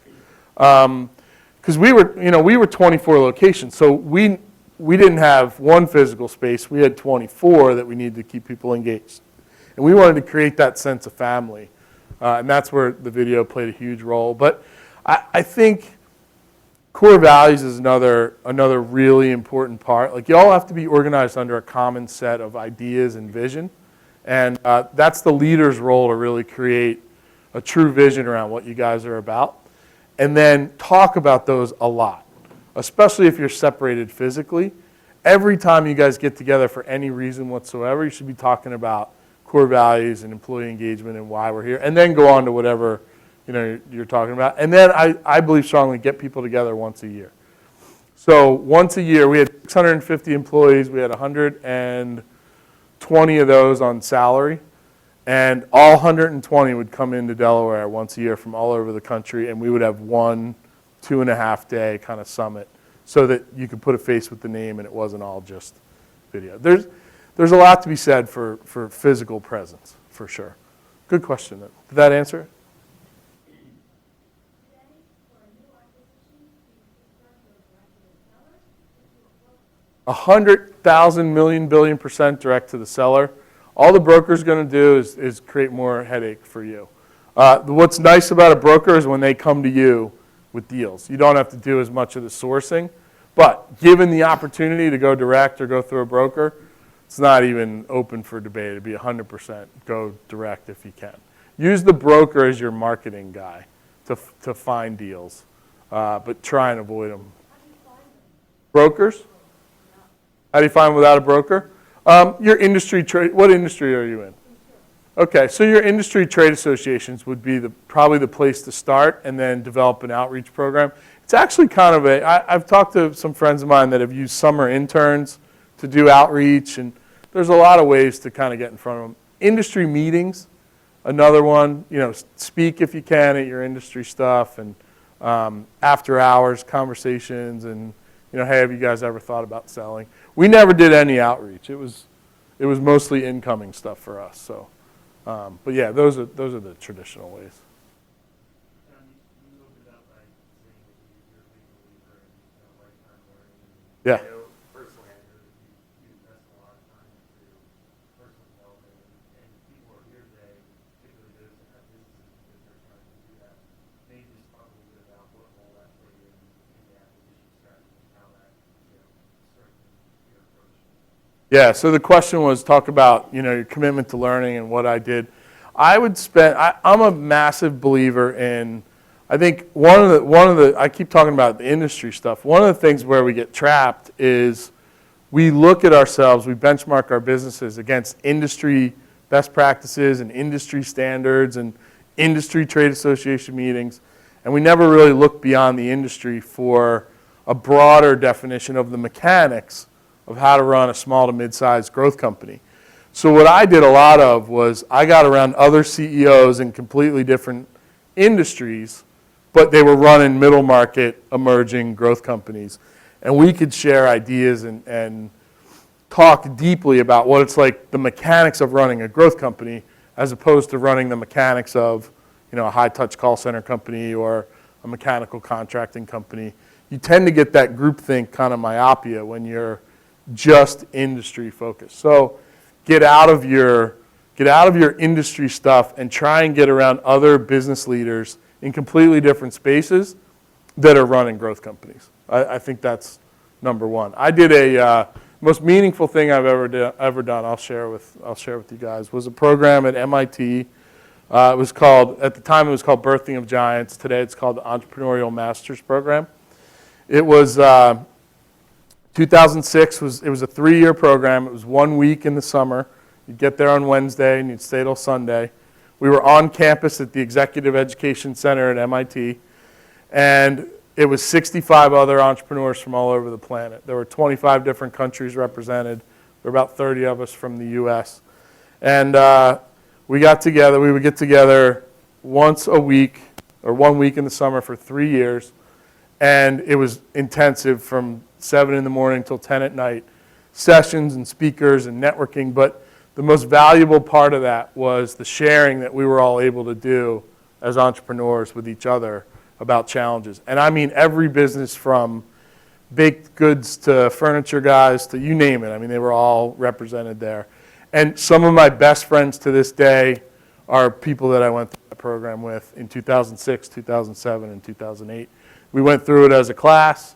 We graduated from it as a class, and a lot of us are still really close. In fact, we have this retreat property that we built in the Keys, in the Florida Keys, where we do some facilitated stuff, and we have kind of corporate boards and forums that are going to use it for their executive retreats. The first group we had there was this weekend, and it was a guy from my Birthing of Giants class who brought his YEO forum there for a 3-day meeting. So I'm still really, really close to a lot of those guys. And I think the more time you can spend with people from other types of industries and other businesses to talk about the mechanics of how to run a growth company, the better off that you are. Family businesses especially, it comes with a whole different set of dynamics to run a family business. Get around other family businesses in entirely different industries from yours and talk about those dynamics. What's it like when you have 3 or 4 next generation people that are all vying for a leadership role? What's it like when you have, kind of these disagreements among family members, and how do you manage the work-life balance? Those types of things that are unique to a family business are not industry specific. You should spend a lot of time with other growth company family businesses in completely different industries, as much as you can, I think. Do we have one? You want to do one final? Sure. One final question? No? Okay. Becky.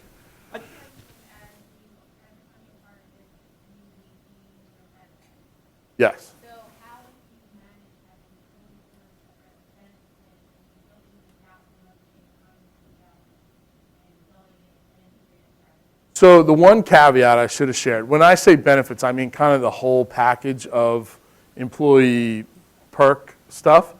There were times where we would have to go find another provider because for whatever reason we couldn't, we couldn't necessarily keep Blue Cross in California because we had this other plan in Anaheim, and if you're in California, whatever. There were times where we had to change providers, but we never changed the level of benefit the employee receives. So if it was $10 copay and X, that was their expectation. We might have to find another provider to do that, but we wouldn't all of a sudden say, you have 50% deductible and whatever. And time off and annual bonuses. A lot of our employees, they had weird, like, you know, your 20-year employees get a $2,000 annual, like anything like that we kept in place. We did miss out on some economies of scale, but there was way more value in the, because we weren't, when we did things for employees, we weren't quiet about the fact that we were doing them. We leveraged them to make sure they knew that we were, like, that was part of our philosophy. So, good? Tony, I want to just summarize very quickly some really, I think, critical things that you've talked about that are critical for family businesses, any business, and we talk about them a lot in working with family businesses. One, you mentioned the power of questions and the culture that that creates. Jim Collins, I heard Jim Collins speak, the author of Good to Great, and he said, think about the power of what would happen if you changed your ratio of questions to statement. He said, most leaders make 3 statements for every 1 question. But what would happen in your organization with your people if you reversed that equation and you made you asked 3 questions for every 1 statement? What does it say to your employees? Just think about that. What does it say to your family members? What does it say to your fellow shareholders? It says, I care what you think. It says, I'm listening to you. It says, I'm going to force you to use this, that there are no guppies allowed in this organization. You know, guppies are the ones that are up at the top of the fishbowl saying, feed me, Mr. or Mrs. Leader, feed me the answers. None of that's allowed. So that's incredibly powerful. It's a powerful statement. The idea of being brutally honest, of being truly honest in looking at the mirror of what is really working in this organization, what's working in our family, and what's not. And you talk about not being afraid to walk towards that. We got a great relationship, but I tell you, in any relationship, in any business, there are warts. In any family, there are warts. My family's got them. Yours does. My kids got issues. I got issues. You got issues. In our business, we've got issues. We cannot be afraid to walk towards them. So that idea of brutal honesty creates an environment of hey, we're human. You know, and as a function of being human, we are flawed. And our business is flawed, and we're not going to be afraid to walk towards that.